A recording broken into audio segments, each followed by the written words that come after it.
বারুইপুর চম্পাহাটির হারালে বাজি ব্যবসায়ীর বাড়িতে বিস্ফোরণ, অগ্নিদগ্ধ ৩। বাড়িতে মজুত রাখা বাজি থেকেই বিস্ফোরণ ও অগ্নিকাণ্ড। বিস্ফোরণের তীব্রতা এতটাই ছিল ভেঙে চুরমার হয়ে গেল বাড়ি। শনিবার দুপুরে ঘটনাটি ঘটেছে বারুইপুর থানার চম্পাহাটি গ্রাম পঞ্চায়েতের হারাল গ্রামের সর্দার পাড়ায়। স্থানীয় বাজি ব্যবসায়ী পিন্টু মণ্ডলের বাড়িতে এদিন বিস্ফোরণ ঘটে। সেই সঙ্গে সঙ্গে ঘটে অগ্নিকাণ্ড। সেই সঙ্গে পুড়ে ছারখার হয়ে যায় বাড়ি।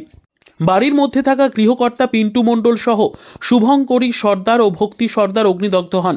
তাদেরকে দ্রুত উদ্ধার করে কলকাতার হাসপাতালে পাঠানো হয়েছে চিকিৎসার জন্য। এদিকে গ্রামবাসীরা বিস্ফোরণের শব্দে ছুটে আসে ঘটনাস্থলে। তারাই সাথে সাথে আগুন নেভানোর কাজে হাত লাগায়। পরে ঘটনাস্থলে চলে আসে বারুইপুর থানার পুলিশ। গ্রামবাসীদের দাবি, বাড়িতে গ্যাস সিলিন্ডার থেকেই আগুন লেগে যায় বাজিতে। বাজি ব্যবসায়ী অলোক মণ্ডল কী প্রতিক্রিয়া দিলেন শুনুন। এখানে যে বাজির যে বিস্ফোরণ যেটা হয়েছে বলছে আগুন লেগেছে, কিভাবে হলো এটা?